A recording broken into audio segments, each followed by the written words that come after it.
the topic of my research paper is epigenetic regulation of antibiotic resistance in bacteria. So basically what epigenetics actually is a reversible system of mechanisms which operate inside a cell, which adds to the resistance in the human body. That piqued my interest in discovering more about it. I would definitely give both credit to my parents for keeping my interest and my passion alive. I was also involved in a lot of society stuff, and then the academics, of course, it became very hard to balance. You have to understand that the world isn't solely focused on us. There are a lot of factors influencing the people we become.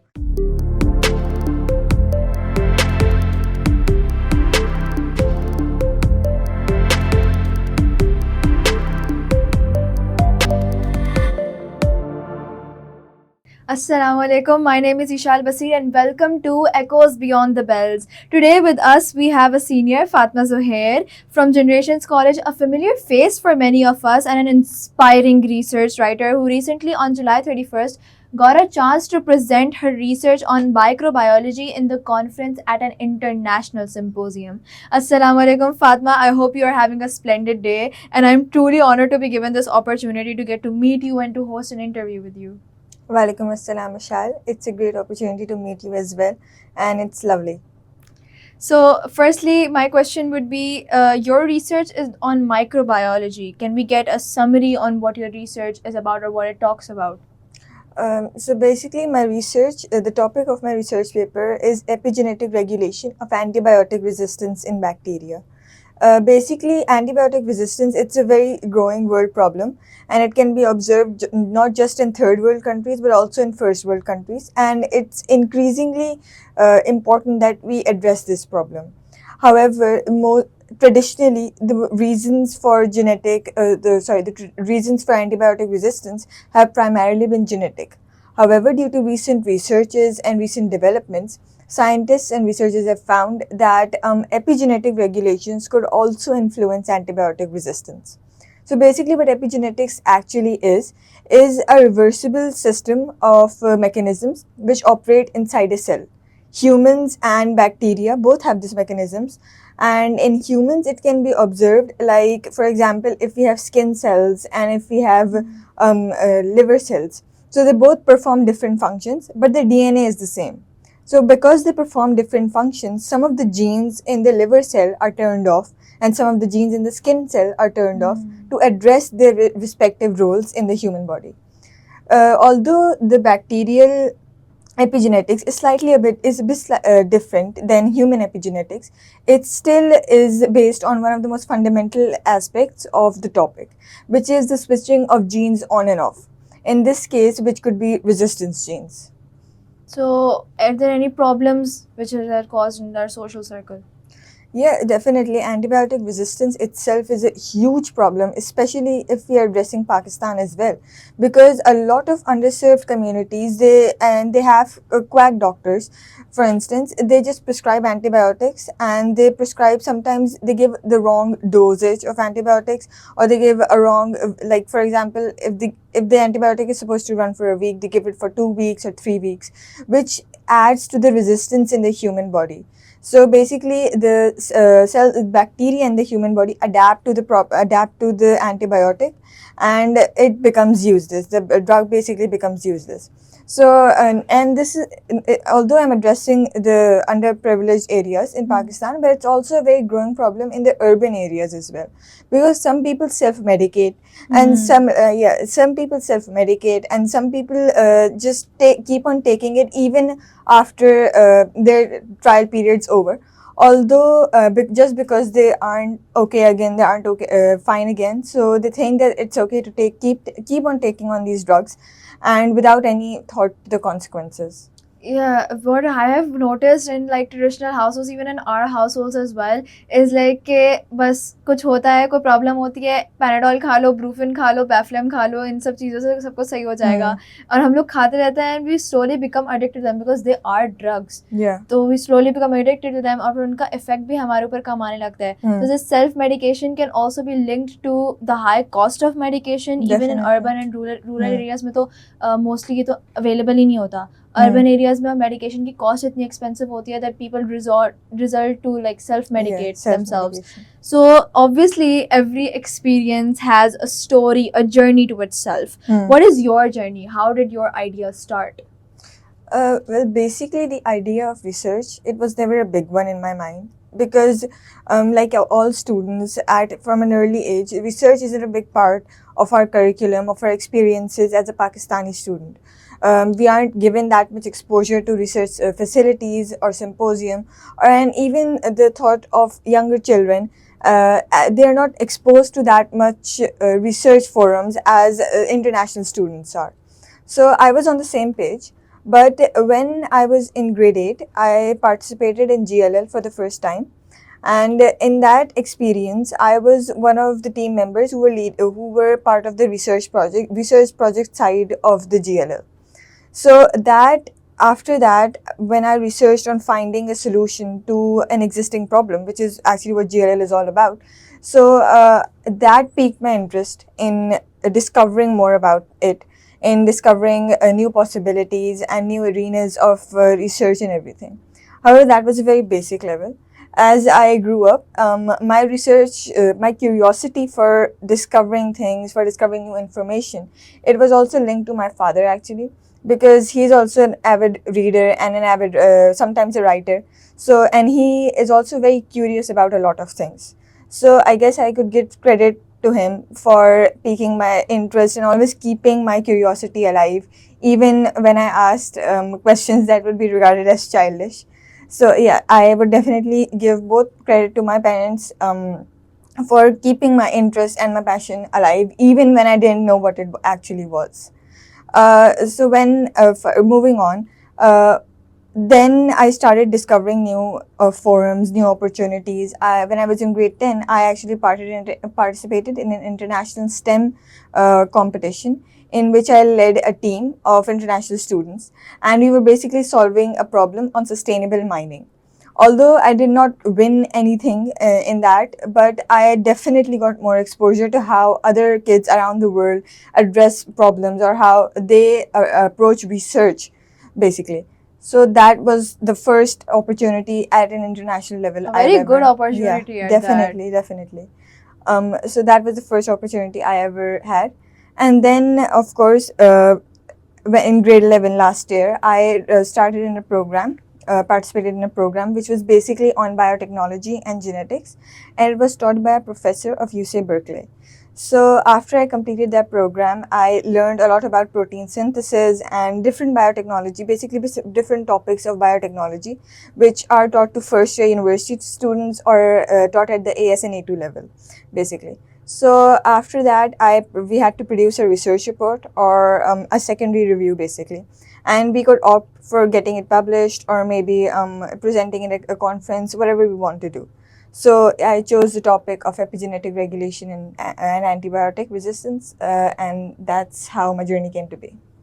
So how long was the course that you took? It was 13 weeks long, and during the duration of the course, obviously I had my CAs, my tests, my first terms, and when I was towards the end of the course, actually in Feb and March, when our midterms were going on, I was a little sick as well. So I had to be rushed to the hospital as well. So that was a very hectic time, actually, that specific time.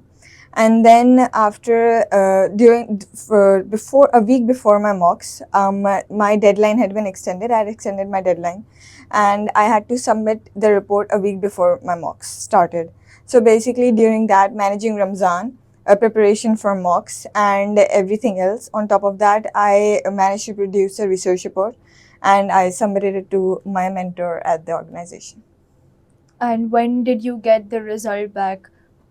I got the result back after a month or so, and they sent it back with some changes. They proofread it and everything, and they told me where to add and where to subtract. Most of them were grammatical changes, of course. because actually I had already done research at a very national level. I was a GP student basically, so we had to write a research report in GP for component 2 as well. So I had been working on that as well for about 2 years at that time. So that was a very good parallel. So I was basically parallel. It was a very nice experience.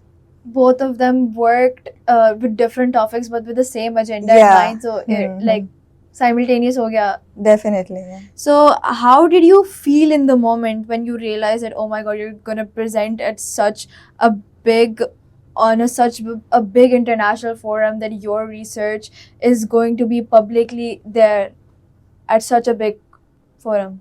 Well, the first time I got the email, I was actually very sleepy, so I didn't actually register anything at all.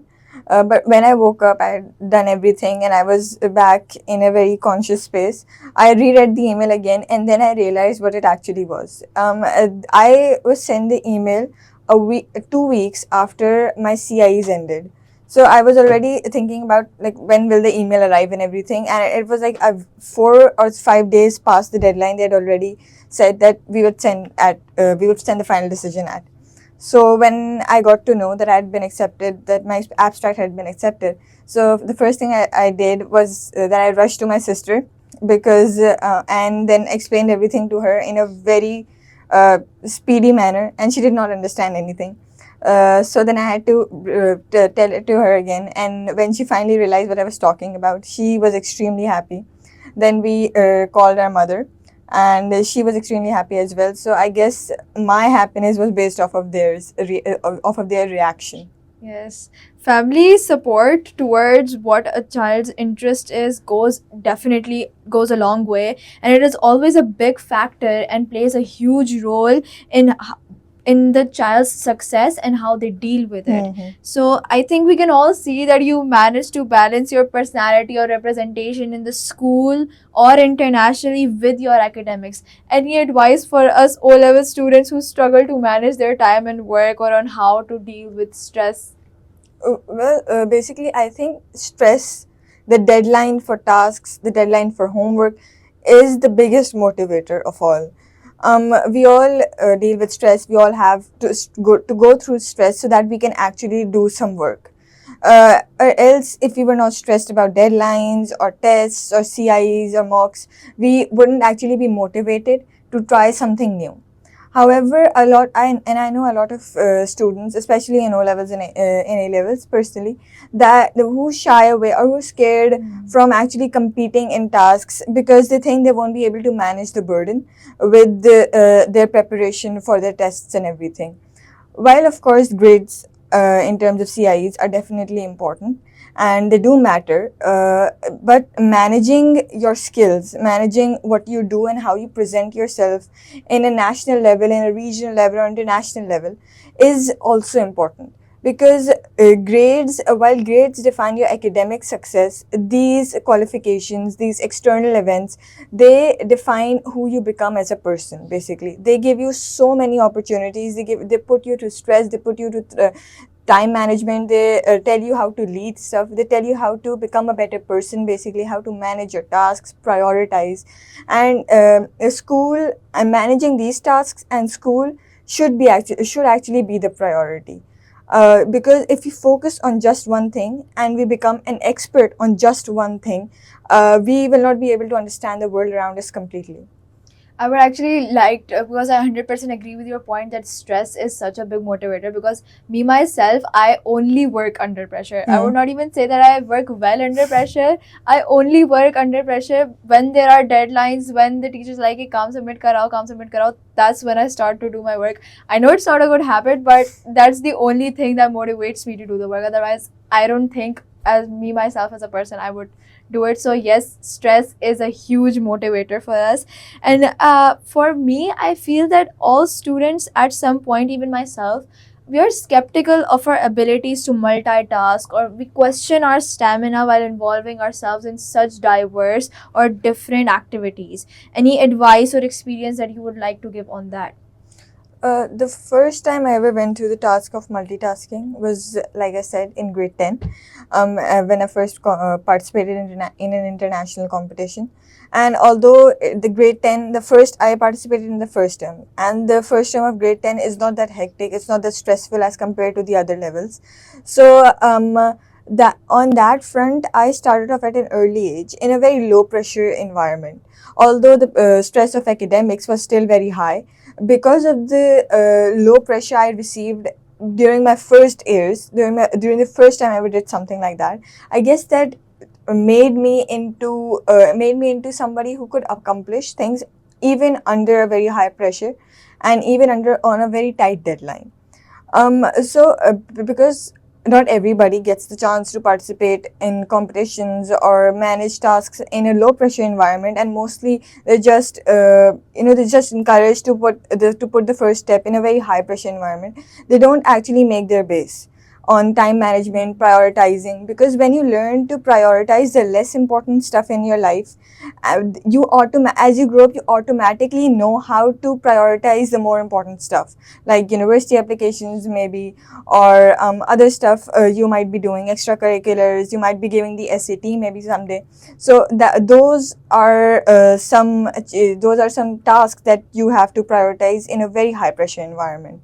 So, my advice to most people who are very scared or who are hesitant about multitasking, balancing their academics, or risking their academics with anything else would be to just go for it at the first level. Just go for it, and as things go along, they work out. And because sometimes we build our world in our mind, and we have actually no idea that what we are going to do. Because and of course, Allah, you pray for stuff, and you ask Allah for help, and He is the only one who actually guides you through that. Because no matter what we do, no matter how well we try to manage our time, at the end of the day, it's only His work which allows us to proactively manage our time, basically. So I think, you should just go for it, and it will work out. Because I am not big on deadlines, I am not big on time management and making lists and everything. But even the most unorganized person can work through it. That's actually very good and applicable advice for us, because we tend to postpone and procrastinate our events के जब time आएगा उस वक्त देख लेंगे, time आएगा उस वक्त देख लेंगे, पर जब time आता है ना, तो देखा नहीं उस वक्त जाता। देखा ही नहीं जाता, उस वक्त manage ही नहीं होता कुछ, because there's so much else we have to do, so much things that we need to consider, तो उस moment पे नहीं हो पाता. तो that's good कि like you gradually start to build your base कि आप 10 से शुरू करो या 9 से शुरू करो, and then you gradually build the base कि जब 11 में अगर ऐसा point आए where there is high pressure, that you're able to manage all of that. So that's a very good advice for us. That's all from my side. Fatma, would you like to add anything else? Yeah, I guess when it comes to the task of achieving something or going for something, the most important thing you can do is rely on those around you. Is ask your friends or teachers, or especially your parents, for help. Because that's what I did when things got too heavy, or when things started to pile up too much. Because I was also involved in a lot of society stuff and everything. So the school pressure and the internal events of school, and then the external events, and then the academics, of course, it became very hard to balance. So, of course, my mother, my father, and my siblings were the constant support through that. And whenever the pressure got too high, they were always there. And no matter what I did, they were still there. They were the constant force that kept driving me to whatever success I was about to achieve. And of course, some of my teachers were also very supportive during my health problems.